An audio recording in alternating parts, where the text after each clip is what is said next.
Hello friends, आज मैं आपके साथ इकोनॉमिक्स का एक और टॉपिक लेके आया हूँ। टॉपिक का नाम है सब्सिडीज़। शुरू करने से पहले बता दूं कि ये टॉपिक पब्लिक फाइनेंस में काफ़ी इंपॉर्टेंट है, मैक्रो इकोनॉमिक्स में या इंडियन इकोनॉमी में, यूपीएससी यूजीसी सबके लिए इंपॉर्टेंट है। और किस तरीके से आपने अटैम्प्ट करना है और कितना करना है वो मैंने इस वीडियो में आपके साथ डिस्कस किया है। तो चलिए विदाउट वेस्टिंग एनी टाइम शुरू करते हैं कि सबसे पहले सब्सिडीज़ होता क्या है, इसकी टाइप्स क्या है, मेरिट्स डीमेरिट्स, और फिर कंक्लूजन करेंगे। A subsidy is a financial assistance provided by the government to individuals, producers or institutions to reduce the cost of goods and services। तो सब्सिडी एक फाइनेंशियल असिस्टेंस है, मतलब एक पैसे की हेल्प है।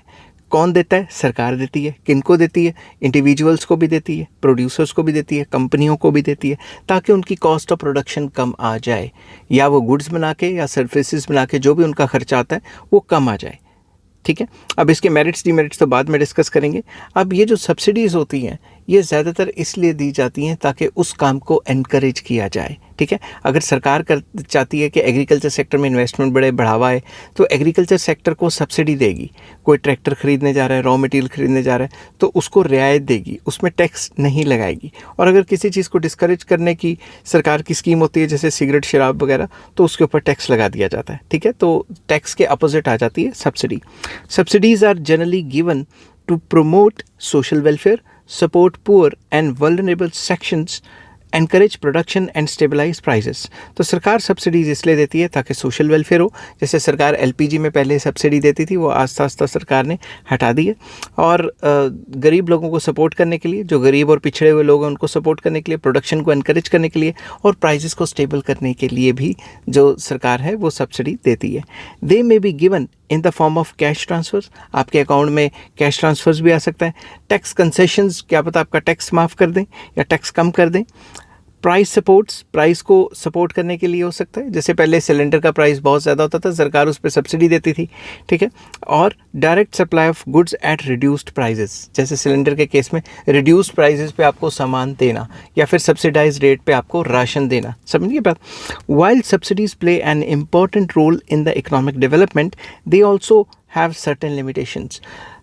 सब्सिडी काफ़ी इंपॉर्टेंट रोल प्ले करती है देश की तरक्की के लिए, गरीबों की हेल्प करती है, इंडस्ट्रीज़ को एनकरेज करती है। ठीक है, बट दूसरी तरफ देखा जाए कि तो सब्सिडीज़ के भी एक लिमिटेशंस है। सरकार चाहे तो अनगिनत सब्सिडी नहीं दे सकती। अब objectives of subsidies, the main objective of subsidies are to reduce poverty, ensure social justice, promote economic growth, support essential industries, stabilize prices and encourage consumption of socially desired या desirable goods such as education, health and food।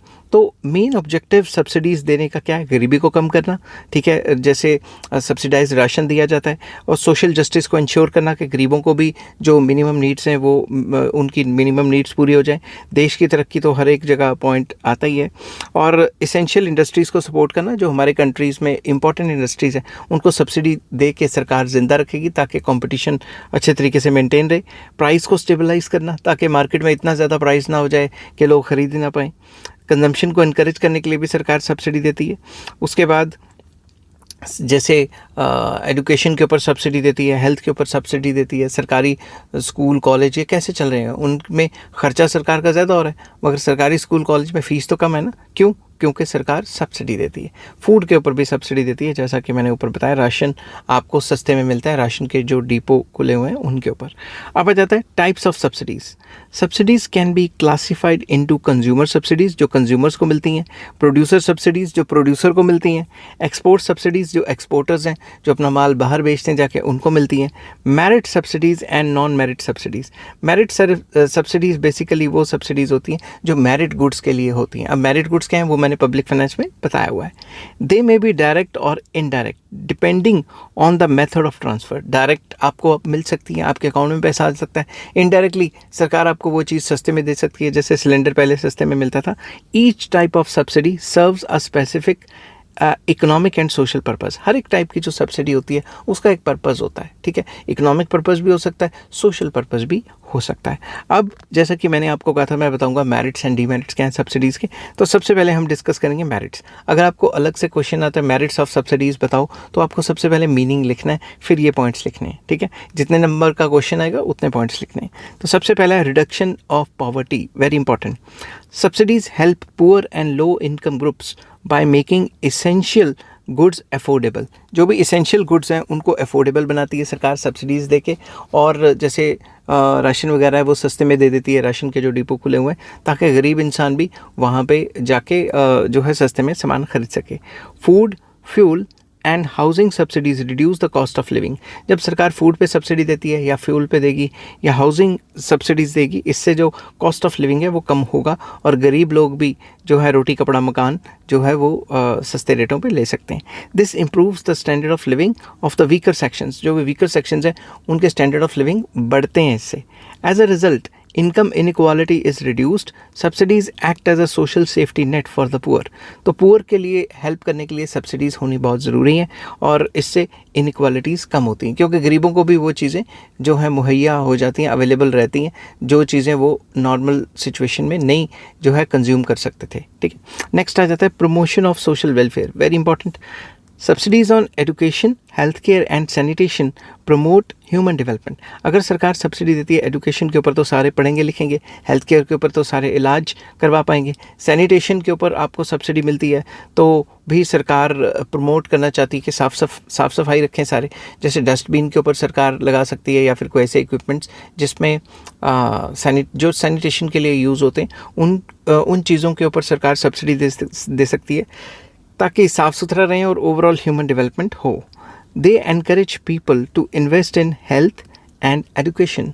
सरकार अगर subsidy देगी education के ऊपर या health के ऊपर तो गरीब लोग कहेंगे चलो हम भी अपने बच्चों को पढ़ा लेते हैं और अपनी हेल्थ के लिए जो है जो गवर्नमेंट हॉस्पिटल्स हैं वहाँ जाके इलाज करवा लेते हैं। अगर ऐसा नहीं हुआ तो इलाज महंगा होगा तो हर कोई अफोर्ड नहीं कर पाएगा, या फिर दूसरी तरफ देखा जाए तो हर कोई एजुकेशन को अफोर्ड नहीं कर पाएगा। ठीक है, जैसे आजकल प्राइवेटाइजेशन बढ़ती जा रही है। अ healthier and educated population increases productivity. अगर हेल्दी पॉपुलेशन रहेगी और पढ़ी लिखी जनता रहेगी तो उससे क्या होगा, उससे काम करने की एफिशिएंसी बढ़ेगी। Thus subsidies contribute to long term social and economic development. तो सब्सिडीज से लॉन्ग टर्म में सोशल एंड इकोनॉमिक डेवलपमेंट होता है, तो सब्सिडीज़ होनी चाहिए। ठीक है, ये एक बड़ी बड़ी कंपनियां भी सब्सिडीज़ देती हैं एनकरेज करने के लिए अपने जो वीकर सेक्शंस हैं उनको उनकी डिमांड को बढ़ाने के लिए। नेक्स्ट आ जाता है support to agriculture, very important. Agricultural subsidies on fertiliser, seeds, irrigation and electricity can help farmers to reduce production cost। Production cost को रिड्यूस करने के लिए जो एग्रीकल्चर का जो काम करते हैं उनको सब्सिडीज़ दी जाती हैं और ये काफ़ी इंपॉर्टेंट है। और एग्रीकल्चर सब्सिडीज़ होनी चाहिए नहीं होनी चाहिए इसके ऊपर काफ़ी ज़्यादा डिबेट चल रही है, मगर ज़्यादातर जगह देखा गया है, ज़्यादातर कंट्रीज़ में देखा गया है कि वो अपने किसानों को एग्रीकल्चर सब्सिडीज़ देते हैं। ठीक है, this ensures food security for the country, क्योंकि एग्रीकल्चर मिलेगी तो वो ज़्यादा जो चीज़ें हैं वो कंज्यूम करेंगे और जब एग्रीकल्चर पे सब्सिडी मिलेगी तो एग्रीकल्चर की जो चीज़ें हैं वो सस्ती हो जाएंगी तो गरीबों का भी फ़ायदा है। दूसरी बात ये है कि एग्रीकल्चर पे सब्सिडी देंगे तो खाने के लिए हमें किसी और कंट्री में नहीं जाना पड़ेगा, तो इस चक्कर में एग्रीकल्चर के जो एग्रीकल्चर प्रोडक्ट्स उनके प्राइसेस डाउन रहेंगे तो गरीब लोग भी खा सकते हैं, अफोर्डेबिलिटी इश्यूज नहीं रहेंगे। Farmers incomes are stabilised against the natural risk. सरकार सब्सिडी देगी तो फार्मर की इनकम भी स्टेबलाइज होगी। उसके अंदर आप ये कह सकते हैं कि जो फार्मर्स हैं उनको नेचुरल रिस्क, बारिश आई नहीं आई, ज़्यादा आ गई कम आ गई, इसके जो रिस्क हैं काफ़ी ज़्यादा हैं, तो फार्मर्स को भी अगर इंश्योरेंस पे सब्सिडीज़ देंगे तो वो एनकरेज फील करेंगे कि हम अपनी इनकम को स्टेबलाइज़ करें थ्रू इंश्योरेंस वगैरह। ठीक है, subsidies also encourage the use of modern technology in agriculture. अगर सरकार मॉडर्न टेक्नोलॉजी के ऊपर सब्सिडीज़ देती है, ट्रैक्टर के ऊपर सब्सिडीज़ देती है और कई इक्विपमेंट्स हैं उनके ऊपर, या हाई यील्डिंग वैरायटी सीड्स के ऊपर सब्सिडीज़ देती है, तो फार्मर्स को एनकरेजमेंट मिलेगी कि हम ये चीज़ यूज़ करें, जिससे प्रोडक्शन और प्रोडक्टिविटी दोनों बढ़ेंगे एग्रीकल्चर में। ठीक है, नेक्स्ट आ जाता है price stability, very important. Subsidies helps to stabilise the prices of essential commodities. Essential commodities के प्राइस को स्टेबल करने में सब्सिडीज़ काफ़ी इंपॉर्टेंट रोल प्ले करती हैं, जैसे पहले सिलेंडर में था। When the production cost rise, subsidies prevent sudden price increases. अगर सरकार सब्सिडीज़ देगी तो सडनली जो प्राइस बढ़ना था वो नहीं बढ़ेगा। This protects consumers from inflation. तो इस तरीके से सरकार जो है महंगाई का जो भार है वो लोगों पे नहीं आने देगी। ठीक है, तो इससे महंगाई नहीं होगी, तो क्योंकि सरकार ने जितना महंगा हो गया सामान उतनी सब्सिडी देनी शुरू कर दी तो लोगों की हेल्प करनी शुरू कर दी। Price stability also maintains purchasing power in the economy. तो जब प्राइस स्टेबल रहेगा इकोनॉमी में तो परचेजिंग पावर भी मेंटेन रहेगी। नेक्स्ट पॉइंट आ जाता है encouragement to industries, very important. Industrial subsidies promote growth of small and infant industries. तो छोटी छोटी इंडस्ट्रीज़ को एनकरेजमेंट मिलती है अगर सरकार इंडस्ट्रियल सेक्टर में सब्सिडीज देती है तो। दे reduce production cost and increase competitiveness. इससे कॉम्पिटिटिवनेस भी बढ़ता है और प्रोडक्शन कॉस्ट भी कम होती है, क्योंकि अब बिजली सस्ती मिलेगी या लोन सस्ता मिलेगा या फिर जो ज़मीन है वो सस्ती मिलेगी। जो छोटी छोटी इंडस्ट्रीज़ हैं उनको किसी ना किसी टाइप की तो सब्सिडी मिली होगी। Subsidies help industries to survive during economic downturns. जब भी इकोनॉमिक डाउन टर्न्स आ जाते हैं, रिसेशन आ जाता है या कोरोना वायरस टाइप कोई सिचुएशन आ गई, तो सरकार सब्सिडीज़ प्रोवाइड करके उन इंडस्ट्रीज़ को बचा लेती है। This leads to industrial expansion and employment generation. तो इससे क्या होगा, इंडस्ट्रियल एक्सपेंशन भी होगा अगर कंपनियां बची रहेंगी और कंपनियों को एनकरेजमेंट मिलेगी तो कंपनियां बची भी रहेंगी, और अगर कंपनियां बच जाती हैं रिसेशन डिप्रेशन से तो एम्प्लॉयमेंट जनरेशन भी होगी। नेक्स्ट पॉइंट वही employment generation. Subsidies encourage investment and expansion of industries and agriculture. Subsidies की वजह से इंडस्ट्रीज़ एक्सपैंड करती हैं और एग्रीकल्चर भी एक्सपैंड करता है। Increased production creates more job opportunities. जितना इंडस्ट्रीज ज़्यादा होंगी प्रोडक्शन बढ़ेगी, जॉब अपॉर्चुनिटीज़ बढ़ेंगी। Employment subsidies reduce labour cost for employees. अगर एम्प्लॉयमेंट पे सब्सिडीज़ दी जाती हैं तो एम्प्लॉयर की जो कॉस्ट है, मालिक की जो इंडस्ट्री चलाता है उसकी जो लेबर कॉस्ट है वो कम हो जाएगी। This helps in reducing unemployment and under employment. तो इसकी वजह से अनएम्प्लॉयमेंट एंड अंडर एम्प्लॉयमेंट कम होती है। तो सिंपल वर्ड्स में ये भी कह सकते हो कि भाई सब्सिडीज़ मिलेंगी, काम ज़्यादा होगा, ज़्यादा काम होगा तो ज़्यादा जॉब्स क्रिएट होंगी। बट आजकल एक और प्रॉब्लम आई है, जॉबलेस ग्रोथ। अगर ज़्यादा काम करने के लिए आपने मशीन का इस्तेमाल कर लिया तो उल्टा लेने के देने पड़ जाएंगे, जॉबलेस ग्रोथ आ जाएगी। नेक्स्ट आ जाता है balanced regional development, very important. Subsidies encourage industries to set up units in backward and rural areas. तो सब्सिडीज़ की वजह से जो बैकवर्ड एरियाज़ में सब्सिडीज़ दी जाती हैं, या फिर आपको ये कह सकते हैं जो पिछड़े हुए इलाके हैं वहाँ पे सरकार इंडस्ट्रीज़ को सेटअप करने के लिए, रूरल एरियाज़ में इंडस्ट्रीज़ को सेटअप करने के लिए सरकार सब्सिडीज़ देती है। इसकी वजह से उन इलाकों में भी जॉब क्रिएशन होती है और उन पिछड़े हुए इलाकों की भी डेवलपमेंट होती है। Special subsidies reduce regional imbalances, जैसा कि मैंने बताया था। Infrastructure development in backward areas, तो इंफ्रास्ट्रक्चर रोड्स बन जाती हैं वगैरह वगैरह, क्योंकि इंडस्ट्री बनेगी तो उसको माल लाने के लिए, ले जाने के लिए भी तो सड़कें वगैरह चाहिए ना, और बिजली वगैरह आएगी वहाँ पे। तो infrastructure development in backward regions is promoted through subsidies. Subsidies के थ्रू ही इंफ्रास्ट्रक्चर भी डेवलप किया जाता है। This leads to balanced economic growth across regions. तो इससे जो पिछड़े हुए इलाके हैं, जो बैकवर्ड एरियाज़ हैं, उनकी भी डेवलपमेंट होती है। नेक्स्ट आ जाता है encouragement to merit goods, very important. Subsidies promote consumption of merit goods such as education, health care and public transport. तो सब्सिडीज़ देंगे तो इनसे जो कंजम्पशन होगी मैरिड गुड्स की वो भी बढ़ेगी। अगर एजुकेशन के ऊपर सब्सिडी है तो लोग ज़्यादा पढ़ेंगे, ज़्यादा अपने बच्चों को पढ़ाएंगे।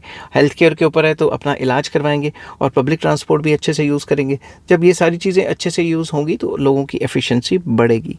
These goods create positive externalities. इससे पॉजिटिव एक्सटर्नैलिटीज़ आती हैं। पॉजिटिव एक्सटर्नैलिटी होता है कोई भी ऐसा काम करना जिससे दूसरे लोगों पे पॉजिटिव असर पड़े, ठीक है। इससे क्या होगा, लोगों पे भी और इकोनॉमी पे भी पॉजिटिव असर पड़ेगा। कैसे?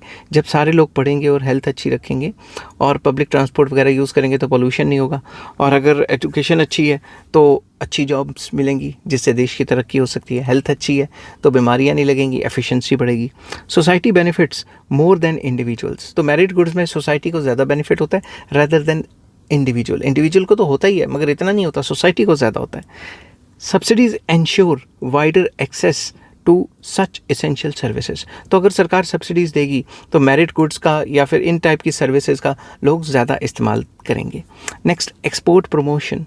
Export subsidies help domestic producers to compete in international markets. International market में कम्पीट करने के लिए सरकार अपनी लोकल इंडस्ट्रीज़ को सब्सिडीज़ देती है, जैसे चाइना करता है, ताकि उनका माल सस्ते में बिके और मार्केट में जाके उन्हीं का माल बिके इंटरनेशनल मार्केट में, और बाकी किसी का माल ना बिके।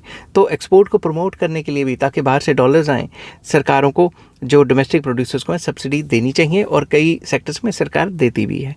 दे रिड्यूस प्रोडक्शनल मार्केट्स, इससे क्या होता है, प्रोडक्शनल मार्केट्स जो हैं वो रिड्यूस हो जाती हैं और हमारी मार्केट जो है वो बढ़ेगी, हम ज़्यादा जो है बेचेंगे और बाकी लोग कम बेच पाएंगे। अब WTO कहता है कि भाई तुम एक्सपोर्ट की सब्सिडीज़ बंद करो एक्सपोर्ट को प्रमोट करने के लिए, वो एक अलग इशू है जो मैं WTO के चैप्टर में मैं ऑलरेडी डिस्कस कर चुका हूँ। They reduce production and transportational costs, तो ट्रांसपोर्टेशन की कॉस्ट भी कम होती है, प्रोडक्शन कॉस्ट भी कम होती है अगर किसी एक्सपोर्टर को सब्सिडीज़ मिल रही हैं तो। This increases exports and earn foreign exchange, इससे बाहर से डॉलर आते हैं और हमारे एक्सपोर्ट्स बढ़ते हैं। Export growth improves the balance of payment position, तो अगर एक्सपोर्ट बढ़ेंगे तो हमारी बैलेंस ऑफ पेमेंट पोजीशन पहले से बेहतर हो जाएगी। नेक्स्ट आ जाता है economic stability. Subsidies act as a counter cyclical fiscal tool during economic crisis, जब इकोनॉमिक क्राइसिस आते हैं, रिसेशन डिप्रेशन आता है, तो सरकार सब्सिडीज़ देती है ताकि लोग जो है वो एनकरेज फील करें, कंजम्पशन बढ़े, प्रोडक्शन बढ़े। Governments increase subsidies to boost demand, demand को बूस्ट करने के लिए, बढ़ाने के लिए सरकार सब्सिडीज़ देती है। This helps to control recession and economic slowdown, इसकी वजह से रिसेशन भी कंट्रोल में आ जाता है और इकोनॉमिक स्लो डाउन भी कंट्रोल में आ जाता है। दस subsidies support overall economic stability, तो ओवरऑल इकोनॉमिक स्टेबिलिटी आ जाती है सब्सिडीज से, तो जब भी रिसेशन या डिप्रेशन आता है तो सरकारें सब्सिडीज़ देती हैं। अब आ जाता है डीमेरिट्स क्या हैं सब्सिडीज़ के, तो सबसे पहला खामियां क्या हैं सब्सिडीज़ में, heavy burden on government, government के ऊपर बर्डन आ जाता है, गवर्नमेंट को फ्री में खर्चा करना पड़ता है, ठीक है। Subsidies involve huge government expenditure, इसमें सरकार का बहुत ज़्यादा पैसा इन्वॉल्व है और सरकार का खर्चा होता है। Excessive subsidies increase fiscal deficit, जब बहुत ज़्यादा सब्सिडीज़ दे दी जाएंगी तो इससे फिस्कल डेफिसिट बढ़ेगा, सरकार का घाटा बढ़ेगा, बजट में घाटा हो जाएगा। This limits spending on development projects, अगर सरकार सारा पैसा सब्सिडीज़ पे उड़ा देगी तो डेवलपमेंट प्रोजेक्ट्स पे क्या बचेगा, कम बचेगा। Long term financial sustainability becomes difficult for the government, government long term तक सस्टेनेबल तरीके से काम नहीं कर पाएगी, क्यों? क्योंकि सब्सिडीज़ देती जा रही है और सरकार के पास तो पैसे बचे नहीं है। अगर वेलफेयर के ऊपर ही सारा खर्चा कर देगी तो डेवलपमेंट के ऊपर कैसे होगा। नेक्स्ट पॉइंट आ जाता है misuse and leakages, subsidies often suffer from corruption and leakages, जहाँ पे भी सरकार सब्सिडी देती है उस डिपार्टमेंट में करप्शन या लीकेज होने के चांस होता है, पैसा जहाँ पहुँचना चाहिए वहाँ पहुँचता नहीं है। बेनिफिट्स में not reach the intended beneficiaries, beneficiaries के पास पैसा नहीं जाएगा, कहीं बीच में गोलमोल हो जाएगा, करप्शन हो जाएगी। Middleman and ineligible persons take advantage, जो एलिजिबल पर्सन है उनके पास तो पहुंचता ही नहीं पैसा और जो मिडिल मैन है वही गायब कर सकता है पैसा। This reduces the effectiveness of subsidy programs, तो जो सब्सिडी जिस काम के लिए थी उस काम के लिए तो पहुंच ही नहीं पाएगी, समझ की बात। नेक्स्ट आ जाता है encouragement to efficiency, very important, या एनकरेजमेंट ऑफ एफिशिएंसी। इसमें क्या है, एनकरेजमेंट ऑफ एफिशिएंसी का पॉइंट बन जाता है कि producers may become dependent on subsidies, encouragement दे रही है सरकार कि भाई अगर तुमने एफिशिएंट रहना है तो सब्सिडी के थ्रू ही आप जो है वो एफिशिएंट रह सकते हो और कोई काम नहीं है, ठीक है। तो producers may become dependent on subsidies, वो डिपेंडेंट हो सकते हैं सब्सिडीज़ पे। Lack of competition reduces efficiency and innovation, अगर सरकार कोई कंपटीशन ही नहीं करेगी, बाकी कंपनीज़ को एनकरेज नहीं करेगी, स्पेसिफिक इंडस्ट्री में ही सब्सिडी देती रहेगी, तो उससे क्या होगा, एफिशिएंसी भी गिरेगी और इनोवेशन भी नहीं होगी। एग्जांपल एचएमटी घड़ियाँ बनाती थी, जैसे ही 1991 के बाद जो है वो एलपीजी रिफॉर्म्स आए और ये HMT की घड़ियाँ अजीब सी, आपको पता है डिज़ाइन इतने बहुत अच्छी होती थी, मैं किसी की बुराई नहीं कर रहा, मगर जब बाहर से कंपटीशन आया तो सर्वाइव नहीं कर पाई। दूसरा एम्बेसडर कार होती थी, सरकार ने सब्सिडी दे के उसको मतलब इतना वो एफिशिएंट बना दिया कि वो अपने आप को मॉडर्नाइज नहीं कर पाई और कॉम्पिटिटिवनेस उनकी रही नहीं, ठीक है। तो एम्बेसडर कार भी अब आपको ना के बराबर ही दिखती हैं। Firms may not try to reduce cost, firm अपनी कॉस्ट को रिड्यूस करने का काम ही नहीं करेगी, वो कहेगी सरकार मुझे सब्सिडी देती जा रही है। This leads to wastage of resources, जिसकी वजह से सरकार के जो रिसोर्सेज हैं वो वेस्ट चले जाते हैं।